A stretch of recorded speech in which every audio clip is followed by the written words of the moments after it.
Right, my next guest is in his 7th season playing Hyde on the Fox sitcom That 70s Show. Please welcome Danny Masterson. Look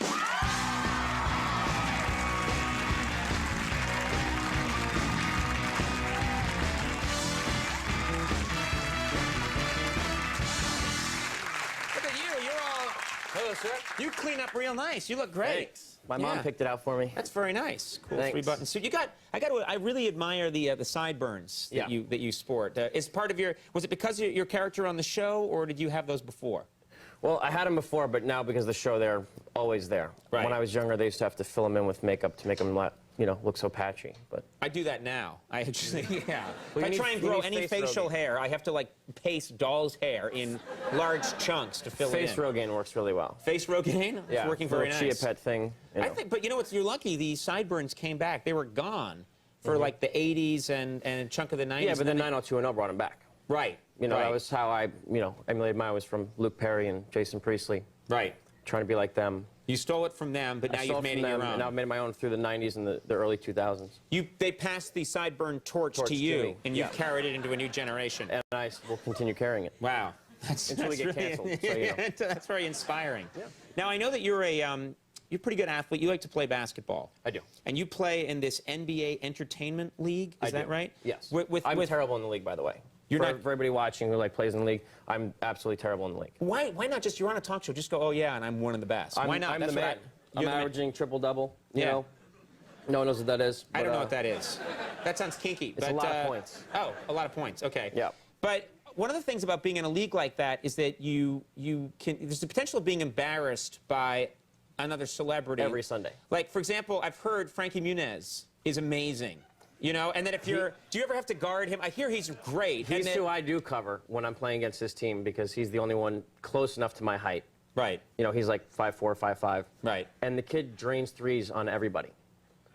Just all day long. So he's like outside. He's outside the paint, and he's just like laying them in. He's just like shooting all day long, and there's nothing more embarrassing than when he does it to you when you're covering him. Right. And the entire crowd's razzing you. You know, little Frankie shot on you and scored, and that's terrible. A nightmare. Well, you know, I know something about this because years and years ago, I played in a game, and Jaleel White, who's actually really good.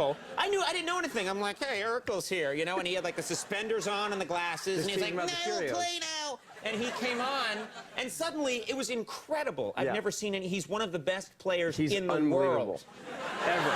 And this is not exaggerating. He turned down an NBA contract. Yeah, exactly. And he just, you know, and it was an embarrassment. It was, you know, it happens. So you know how I feel. Exactly. Exactly. It was terrible. The Olsen twins, incredible hockey players. Yeah, they are. They'll check you against the boards. Yeah. Yeah. You did something very brave recently. I did. Which is, yes, you did. During the last World Series, you went to to Fenway Park. Fenway Park. And you wore a Yankees cap because you're a Yankees fan, even though at that point the Yankees had been eliminated. I did. That's right. I have to say I've never been called bitch more times in a 4-hour period than I was at Fenway wearing a Yankee hat. So you must have known, like at that point, you're just watching the Red Sox play the Cardinals. So at that point, the Yankees were out of it, but it almost sounds like an act of defiance to wear. It was. I grew up here, and I can't go to Boston and wear a Boston hat, even though my boss owns the Red Sox. You know, so he hooked us up, and we were really happy to go watch good baseball. That's great in front of your boss, too, who owns the Red Sox. And I'm going to put my hat on now, boss. But before I left to go meet, you know, the Boston friends at the bars and whatnot after, I switched and put on a Red Sox hat. Wait, so you wear it at the game? I got scared. But everyone who was just behind you abandoned you right now. I know they did. Well, I felt abandoned because I was in Boston by myself wearing a Yankee hat. Right. Right, so but you didn't have to wear a Red Sox hat after that. You could have worn a hat that says, you know, but I love truckers or something. Who knows? Bostonians at the bar at the end after the team won, not safe. Right, so you just thought, I'm going to do the right thing. I'm going to do the right thing. Okay. Now, you say you're from New York. You're from Long Island? Yeah, grew up in Long Island. That guy just gave me the thumbs down. Yeah. He's from Jersey, so I don't know well, you can fight him at any time you wish. I will. And because you're a guest on the show, NBC pages will be on your side, helping you. And they're very weak. Going down, my friend. You have no accent, though. You have no Long Island accent that I can discern. Not really. I've been in L.A. for like 10 years. And it just goes away naturally, right? It goes away naturally, and then there's also certain words that there's nothing you can do about. Like my friend Bodie Elfman, he always teases me and he says, "Hi, my name is Danny Masterson. Would you like to touch my balls?"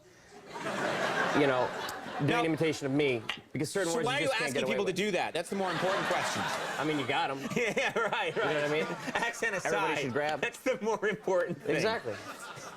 I've heard about you. And you'll be caught soon. I know you will. I will. That 70s show airs Wednesday nights at 8 on Fox. Thanks for making time for us. Thanks for having me. Danny Masterson, everybody. We'll take a break. When we come back, Louis Black is here. Funny man, stick around.